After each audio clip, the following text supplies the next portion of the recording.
Hello friends, मैं हूं सन्मय प्रकाश और आप देख रहे हैं यूट्यूब चैनल सरकारी जॉब न्यूज़। कई महत्वपूर्ण खबरें हैं इंपॉर्टेंट एग्जामिनेशन के लिहाज से, उन सब पर चर्चा करेंगे एक एक करके। तो शुरू करते हैं बिना देर के हुए। और दोस्तों, लाइक बटन ज़रूर दबा देना और शेयर कर दीजिए तमाम मित्रों को। बहुत इंपॉर्टेंट क्वेश्चन, खुद की इंटरनेट सेवा वाला देश का पहला राज्य कौन बन गया है? जो खुद ISP हो गया यानी इंटरनेट सर्विस प्रोवाइडर हो गया है, वो स्टेट या कहें उस स्टेट की एक एजेंसी। इसका आंसर होगा केरल। केरल ऐसा पहला राज्य बन गया है। और न्यूज़ भी आप देख रहे हैं, Kerala become first state to have own internet service. इस बात की जानकारी केरल के जो चीफ मिनिस्टर हैं पिनाराई विजयन, तो उन्होंने ये जारी की, ट्वीट किया। उन्होंने ये कहा कि केंद्र सरकार का जो डिपार्टमेंट ऑफ टेलीकम्युनिकेशन है उसने केरल सरकार के इसे KFON जो एजेंसी है उसे ISP का लाइसेंस दे दिया है। ओके, उन्होंने कहा कि राज्य के जो IT इंफ्रास्ट्रक्चर प्रोजेक्ट है, यानी उसका नाम है Kerala fibre optical network limited KFON, तो उसे ये लाइसेंस मिला है, सर्टिफिकेट मिल गया है। तो अब ये एजेंसी यानी राज्य सरकार खुद ही अपने जो लोग हैं वहाँ पर जिनको ज़रूरत है इंटरनेट की, जिनको सरकार ये समझती है कि उनको दिया जाना चाहिए, तो उनको प्रोवाइड कर सकती है राज्य सरकार। तो किन को प्रोवाइड करेगी वो भी बताते हैं आगे आपको। तो KFON ये केरल सरकार ने 2019 में ये शुरू किया था, इंटरनेट कनेक्शन को मूल अधिकार घोषित करते हुए। क्या है, केरल ऐसा राज्य है जहाँ इंटरनेट जो है वो मूल अधिकार वहाँ घोषित है केरल में। ये रहा केरल प्यारा भारत में। ओके, क्लियर होगी बात। ये भी सवाल हो सकता है आपसे कि ऐसा कौन सा राज्य है जिसने इंटरनेट कनेक्शन को मूल अधिकार घोषित किया हुआ है, तो वो होगा केरल। तो केरल का जो एक एजेंसी है KFON in Kerala fibre optical network limited, तो उसने 1548 करोड़ रुपए की पूरी परियोजना शुरू की हुई है। तो अब सवाल है कि KFON जो केरल सरकार की एजेंसी है जिसे ISP का दर्जा मिला है इंटरनेट सर्विस प्रोवाइडर का, तो किसे देगा वो इंटरनेट? तो जो BPL परिवार हैं यानी बिलो पॉवर्टी लाइन, जिनके पास इंटरनेट लेने के लिए पैसे नहीं है, तो उन परिवारों को मुफ्त में सरकार जो है वो इंटरनेट प्रोवाइड करवाएगी। और इसके अलावा 30,000 सरकारी जो कार्यालय हैं वहाँ पर मुफ्त इंटरनेट की सुविधा प्रदान की जाएगी। तो एक इम्पॉर्टेंट ये राज्य है, एग्जामिनेशन के लिए बहुत ही इम्पॉर्टेंट है, ध्यान रखना आप। चलिए आगे बढ़ते हैं। और ये है NIRF यानी नेशनल इंस्टीट्यूशनल रैंकिंग फ्रेमवर्क, जो केंद्र सरकार की ओर से रैंकिंग जारी होती है जो भी एजुकेशनल इंस्टीट्यूट्स हैं उन सब के लिए। तो क्वेश्चन कई सारे हैं इससे रिलेटेड, आप देखते जाइए, इंपॉर्टेंट है ये भी। तो NIRF यानी नेशनल इंस्टीट्यूशनल रैंकिंग फ्रेमवर्क 2022, उसमें उस रैंकिंग में ओवरऑल कैटेगरी में पहले स्थान पर कौन सा संस्थान है? इसका आंसर होगा IIT मद्रास। ओके, अभी हाल ही में ये रैंकिंग जारी हुई है। और किसने जारी किया है? तो केंद्रीय शिक्षा मंत्री धर्मेंद्र प्रधान ने ये रैंकिंग जारी की है। न्यूज़ भी आप देख रहे हैं द हिंदू के बिजनेस लाइन में। IIT मद्रास जो है वो टॉप इंस्टीट्यूट हुआ है ओवरऑल रैंकिंग में। ओके, तो ये रिलीज की गई है अभी हाल ही में। और अब देख लेते हैं कि टॉप 10 इंस्टीट्यूट्स कौन से हैं ओवरऑल कैटेगरी में। अलग अलग कैटेगरी है, कई सारी कैटेगरी है। तो ओवरऑल कैटेगरी में पहले स्थान पर है IIT मद्रास, सेकंड पर है IISc बेंगलुरु, थर्ड स्थान पे है IIT बॉम्बे, फोर्थ स्थान पे है आप देख रहे हैं IIT दिल्ली, फिफ्थ पे है IIT कानपुर, सिक्स्थ पे है IIT खड़गपुर, सेवन्थ पे है IIT रुड़की, एट्थ पर है IIT गुवाहाटी, नाइन्थ पे है एम्स दिल्ली का, और 10th स्थान पे है JNU जवाहरलाल नेहरू यूनिवर्सिटी दिल्ली में। तो ये टॉप 10 देश भर के ओवरऑल कैटेगरी में ये संस्थान है। तो यह सवाल ये भी होगा कि क्या पैरामीटर्स हैं जिसके आधार पर ये सब रैंकिंग तय होती है अलग अलग कैटेगरी में?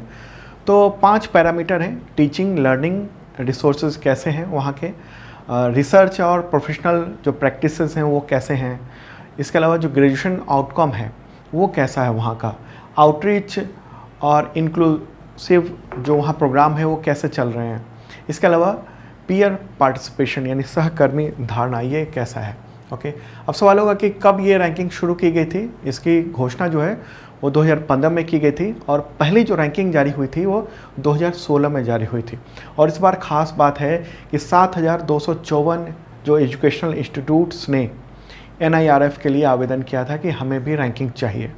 ओके, चलिए आगे बढ़ते हैं। इससे रिलेटेड क्वेश्चन होगा NIRF 2022 रैंकिंग में यूनिवर्सिटी कैटेगरी में पहले स्थान पर कौन सा संस्थान है? आंसर होगा IISc Bengaluru. Okay, IISc Bengaluru top स्थान पर है किस कैटेगरी में? यूनिवर्सिटी कैटेगरी में। और सेकेंड स्थान पर कौन है? JNU है। थर्ड स्थान पर जामिया मिलिया इस्लामिया न्यू दिल्ली में। फोर्थ पर है जादवपुर यूनिवर्सिटी कोलकाता में है। और फिफ्थ पर है अमृता विश्वविद्यापीठ कोयम्बटूर तमिलनाडु में। ठीक है, तो ये है टॉप 5 यूनिवर्सिटीज़ इस देश के, जिसमें फर्स्ट है IISc, सेकेंड है JNU। चलिए आगे बढ़ते हैं, अगला क्वेश्चन लेते हैं। उससे पहले आपको इन्फॉर्म कर दूं कि अब तक का total current affairs PDF available हो चुका है, आप वो ले सकते हैं। और उसका PDF के लिए आपको मेंबरशिप लेना होगा। 1 ईयर का मेंबरशिप है, इसके थ्रू मिलता है करंट अफेयर्स का PDF। वीकली भी मिलता है, मंथली मिलता है, ट्राई मंथली, हाफ ईयरली, इस तरह के लगातार आपको मिलता है। और हाफ ईयरली PDF अवेलेबल है। 2 कैटेगरी में PDF मिलता है। एक होता है 1 लाइनर, जिसे आप एग्जामिनेशन के ठीक पहले आप उसको फटाफट पढ़ सकते हैं। और एक होता है डिटेल MCQ विद पूरे नोट्स के साथ, ताकि अगर लंबी तैयारी करनी है तो उसके लिए। इसके अलावा वीकली मॉक टेस्ट होता है। Exam based monthly test series भी आयोजित किया जाता है अलग अलग एग्जामिनेशंस के लिए। 40% डिस्काउंट बुक पे और फ्री शिपिंग भी है। तो डिस्क्रिप्शन चेक कर लेना और ऐप डाउनलोड करके आप शानदार तैयारी कर पाएंगे। चलिए अगला क्वेश्चन लेते हैं। NIRF 2022 रैंकिंग में कॉलेज श्रेणी में पहले स्थान पर कौन सा इंस्टीट्यूट है? आंसर होगा मिरांडा हाउस, ये दिल्ली में है। टॉप 5 देख लेते हैं। तो मिरांडा हाउस नंबर 1 है। सेकंड पे हिंदू कॉलेज दिल्ली में। थर्ड पे प्रेसिडेंसी कॉलेज, ये चेन्नई में है। फोर्थ है लोयला कॉलेज चेन्नई का। और फिफ्थ है lady Shri Ram college for women's, ये न्यू दिल्ली में। तो टॉप 5 देश भर के जो कॉलेज हैं वो ये रहे। अब आगे बढ़ते हैं, अगला क्वेश्चन होगा NIRF 2022 रैंकिंग में मैनेजमेंट श्रेणी की कैटेगरी में पहले स्थान पर कौन सा संस्थान है? आंसर होगा IIM अहमदाबाद। फर्स्ट स्थान पर IIM अहमदाबाद है, मैनेजमेंट का सबसे बेहतर इंस्टीट्यूट भारत में। टॉप 5 देखते हैं। तो पहले स्थान पर IIM अहमदाबाद है। सेकंड है IIM बेंगलुरु। थर्ड है IIM कोलकाता। फोर्थ है IIT दिल्ली। और फिफ्थ है IIM कोझिकोड। आप सोच रहे होंगे कि IIT दिल्ली क्यों? IIT में भी मैनेजमेंट की पढ़ाई होती है और ये IIT दिल्ली जो है वो 4th है मैनेजमेंट की श्रेणी में, यहाँ पर बात हो रही है। ठीक है, चलिए आगे बढ़ते हैं, अगला क्वेश्चन लेते हैं। NIRF 2022 रैंकिंग में इंजीनियरिंग कैटेगरी में पहले स्थान पर कौन सा संस्थान है? इंजीनियरिंग कैटेगरी की बात हो रही है तो आंसर होगा IIT मद्रास। ठीक है, इंजीनियरिंग में। अब टॉप 5 भी देख लेते हैं कौन कौन से हैं। तो नंबर 1 तो है IIT मद्रास। सेकंड पे है IIT दिल्ली। थर्ड पे है IIT बॉम्बे।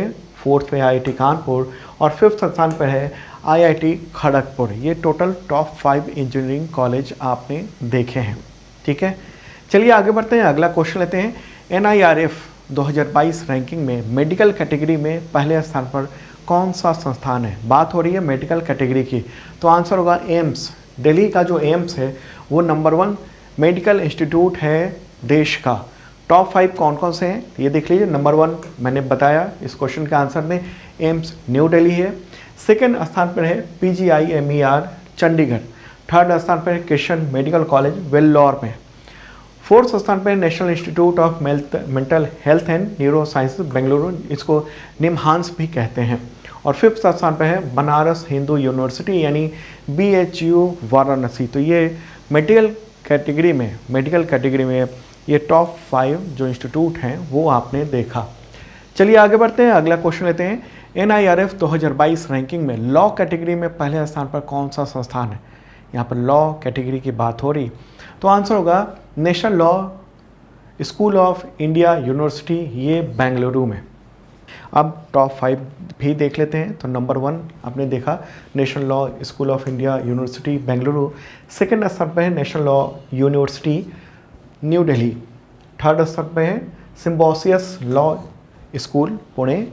फोर्थ स्थान पर है NALSAR university of law Hyderabad में। और फिफ्थ स्थान पर है the west Bengal national university of juridical science Kolkata. ठीक है, टॉप 5 लॉ इंस्टीट्यूट आपने देखा। अब चलते हैं अगले टॉपिक पे। अगला क्वेश्चन होगा, प्राइम मिनिस्टर नरेंद्र मोदी ने जुलाई 2022 में बुंदेलखंड एक्सप्रेस वे का उद्घाटन किया, तो इसकी लंबाई बताएं, कितनी लंबाई है इसकी। आंसर होगा 296 किलोमीटर। ठीक है, 296 किलोमीटर इसकी लंबाई है। अभी हाल ही में प्राइम मिनिस्टर नरेंद्र मोदी ने इसका उद्घाटन किया, कहाँ पर, उत्तर प्रदेश के जालौन ज़िले में। जालौन ज़िले का एक गांव है कैथेरी, वहाँ पर बुंदेलखंड एक्सप्रेसवे का उद्घाटन किया है।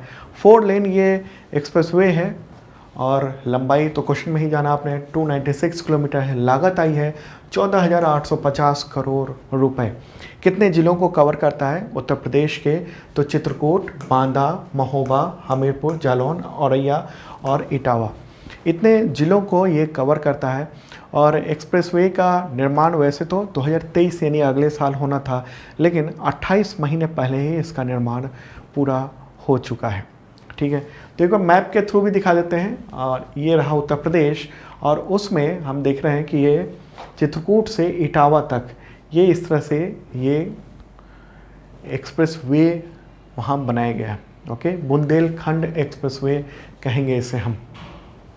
क्लियर हो गई बात। और हाँ, यहाँ आपको बता दूँ कि उत्तर प्रदेश जो है अब जल्द ही कुछ सालों में वहाँ पर टोटल 13 एक्सप्रेसवे हो जाएंगे, और ऐसा पहला स्टेट वो है जहाँ पर 13 एक्सप्रेसवे पर काम चल रहा है। इनमें से 6 जो हैं, 6 एक्सप्रेसवे वो चालू हैं। कौन कौन से एक्सप्रेसवे चालू है? Yamuna expressway, Noida greater Noida expressway, Agra Lucknow expressway, Delhi Meerut expressway, Purvanchal expressway, Bundelkhand expressway. तो ये 6 एक्सप्रेसवे वहाँ चालू हैं, बाकी निर्माणाधीन हैं 7 एक्सप्रेसवे। तो उत्तर प्रदेश की बात हो रही है। मुख्यमंत्री कौन है? योगी आदित्यनाथ, और राजधानी लखनऊ है। गवर्नर कौन है? आनंदीबेन पटेल। अगला क्वेश्चन लेते हैं। केंद्र सरकार ने उपभोक्ताओं को सशक्त बनाने और अधिकारों के प्रति जागरूकता पैदा करने के लिए किस शुभंकर यानी मस्कट का लॉन्च किया है उसे? शुभंकर क्या है? आंसर होगा जागृति। जागृति नाम का शुभंकर लॉन्च किया गया है। ये ऑल इंडिया रेडियो की साइट पे, वेबसाइट पे ये न्यूज़ आई है। ओके, और ये जागृति का पोस्टर ये रहा इस तरीके से। तो केंद्र सरकार के जो मिनिस्ट्री के अंतर्गत है, department of consumer affairs, consumer affairs ministry के अंतर्गत है डिपार्टमेंट ऑफ कंज्यूमर अफेयर्स। तो उसी ने ये शुभंकर लॉन्च किया है। उपभोक्ताओं को सशक्त बनाने में ये मदद करेगा, ऐसा बताया जा रहा है सरकार के द्वारा। और तमाम जो मीडिया अभियान होंगे, जागो ग्राहक जागो, उसमें इसे दिखाया जाएगा टैगलाइन के साथ, जागो ग्राहक जागो के साथ। ठीक है, मूलतः जागृति एक कस्टमर केयर शुभंकर है। 1915 कंज्यूमर हेल्पलाइन है, उस पर कॉल करके आम आदमी शिकायत दर्ज करा सकता है और जानकारी प्राप्त कर सकता है। ठीक है, जागृति। चलिए आगे बढ़ते हैं, अगला क्वेश्चन लेते हैं। पद्मश्री से सम्मानित बांग्लादेश के डॉक्टर इनामुल हक का निधन हो गया है 10 जुलाई 2022 को। तो इनमें से क्या थे? आंसर को उपरोक्त सभी कह सकते हैं। पुरातत्वविद थे, इतिहासकार और कला के विशेषज्ञ थे वो। बांग्लादेश के राष्ट्रीय संग्रहालय के पूर्व महानिदेशक थे। 85 ईयर उम्र थी। बांग्लादेश की राजधानी ढाका, वहीं पर वो रहते थे और वहीं उनका निधन हुआ है। तो उनको 2020 में उनके काम के उन्होंने जो योगदान दिया पुरातत्व में, इतिहास में, कला में, तो उसको लेकर भारत सरकार ने उन्हें पद्मश्री से सम्मानित किया था। अगला क्वेश्चन लेते हैं। गोवा शिपयार्ड लिमिटेड, उसके नए प्रमुख कौन बनाए गए हैं? आंसर होगा ब्रजेश कुमार उपाध्याय। ओके, केंद्र सरकार की जो कैबिनेट की नियुक्ति समिति है, जिसके चीफ होते हैं प्राइम मिनिस्टर, तो उन्होंने ही ये नियुक्ति की है। ठीक है, तो डिफेंस मिनिस्ट्री के अंतर्गत आता है गोवा शिपयार्ड लिमिटेड। ओके, तो उसी के अध्यक्ष और प्रबंध निदेशक यानी CMD बना दिए गए हैं, उनको बना दिया गया है। ओके, गोवा शिपयार्ड का मुख्यालय गोवा में है। स्थापना कब हुई थी? 1957 में। अगला क्वेश्चन लेते हैं। किस पुरस्कार से सम्मानित सामाजिक कार्यकर्ता अवधेश कौशल का निधन हो गया 12 जुलाई को? आंसर होगा पद्मश्री। वो लंबे समय से बीमार थे और निधन के समय उनकी एज थी 87 ईयर।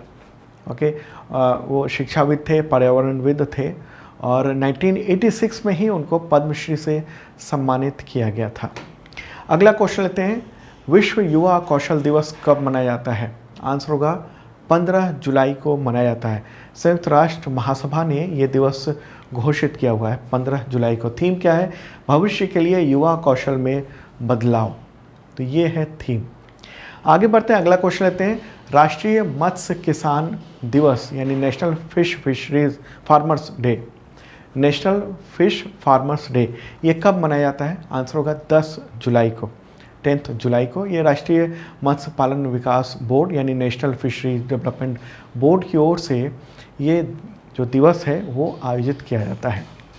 आगे बढ़ते हैं, अगला क्वेश्चन लेते हैं। किस भारतीय को जापान के order of the rising sun पुरस्कार से सम्मानित किया गया है? आंसर होगा नारायणन कुमार।